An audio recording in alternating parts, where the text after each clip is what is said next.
Waar binnen de grote kanshebbers voor de PC van komende woensdag in augustus? Eens binnen er maar 4 haatklasse weerdige betoeren. Maar steen er woensdag wel 16 op de lijst. Favoriet is het betoer van Gert-Anne van der Bos, Teke Triemstra en Daniel Iziger. Mooi zo'n oerwinnings.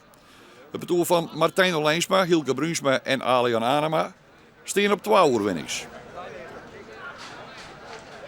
De angstgekenen voor het betoer van de Bos binnen Liekers verliezen hier Jan Dirk de Groot, Renze Pieter Hiemstra en Pier Piersma. En zij steen op 2 oerwinnings. En als laatste bedoeld door het betoer van Johan van der Meulen, Volkert van der Wij en Marten Veenstra. En zij had nog geen oerwinning boekt. Het zou spietig wezen dat het lot jong bepaalt dat deze betoeren bij elkaar in één blokje komen. En daarmee de PC van zijn kanshebbers beroverd. Daarvoor zou een traditie verdwijnen moeten en de beste betoeren pleats op de lijst, zodat zij elkaar ontrennen. Ja, nou ja, dit is natuurlijk net na hier. Dit wordt vaker roesprutsen. Ik denk dat het wel een goede zaak wezen kan. Ik snap ook wel dat tradities heel belangrijk zijn en dat je die ik wel respecteren moet. Maar een lotting bloot wel. Hè. Als deze 4 op het uur nummer kost, dan heeft nog steeds wel een lotting. Hè. Dan is het wel spannend welke subtopper komt in het blokje bij een van die 4. Nou, dat kan volgens mij een hartstikke goede lotting nog wezen. Maar dan heeft iets meer garantie kun je nooit jammer, maar iets meer kans op mooie partijen. Ik denk dat je de charme van de PC houden moet. En ja, die tradities vind ik maar niet stand. Ja, ik ken net zoiets van dat je zegt van plaatsingslijsten. Dan krijg ik weg zo'n roer. En ja, ik zou zeggen, hoor het zo en zat het weer. En zo staat het in deze. Ja, de discussie het was jij er ook, hè?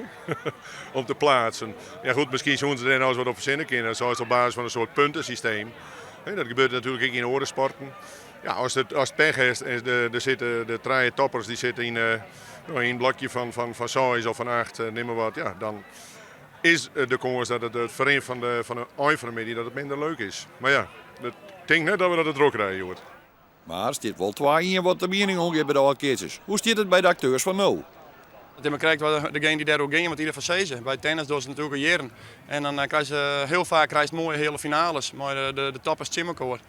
En goed, het voordeel van de mindere toeren is van als ze al een keer winnen, dan hoe ze net direct wedstrijd in topper daarna. Dus dat is ook een voordeel. Die discussie hou je elke keer en er is nog nooit het verhoord. Ik ben er net vanuit dat ik dat nog mooi maatje dat het verhoord. Oh nee? Nou, dan maken we maar eens polshichter nemen bij de voorzitter van de PC, de heer Johannes Westra. Dat is nou juist een van die tradities die de charme jouwt tussen aan de PC.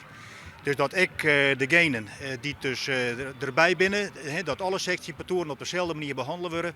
Ja, en dat het lot mooi bepaalt van waar ze uiteindelijk in die finale komen, ja of nee. Dus net. Nou, dan de wedstrijd. De favorieten van de PC, patoer Gert-Anne van der Bos, verliest zowel Sneun als Juster van het patoer Jan Dirk de Groot. En dat zal zo vlak voor de grootste dag net mogelijk wezen.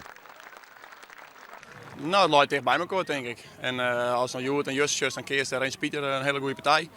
En buurslid Daan dat Joert wat lezen. Nou ja, het wij net helemaal goed binnen, kan iemand van ons winnen. En dat gebeurt nog 3 keer op rij, 3 keer maar 4 wissingen league. Ja, dat is schande. Als 3 keer Ruuskant uitvalt, dan is er niks van te zeggen.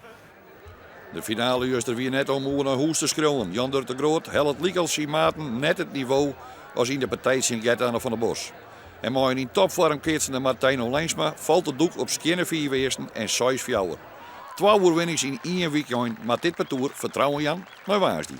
Ja, zeker. Ja, dit is beter keer juist net erin. We wel 2 keer winnen en ja, woensdag is wel weer een oren de dag en dat maak ik net 14. Je moet gewoon weer op 0 beginnen. En als je dit niveau wat vasthouden kunnen en dat je begint op dit niveau, dan zou het heel mooi worden.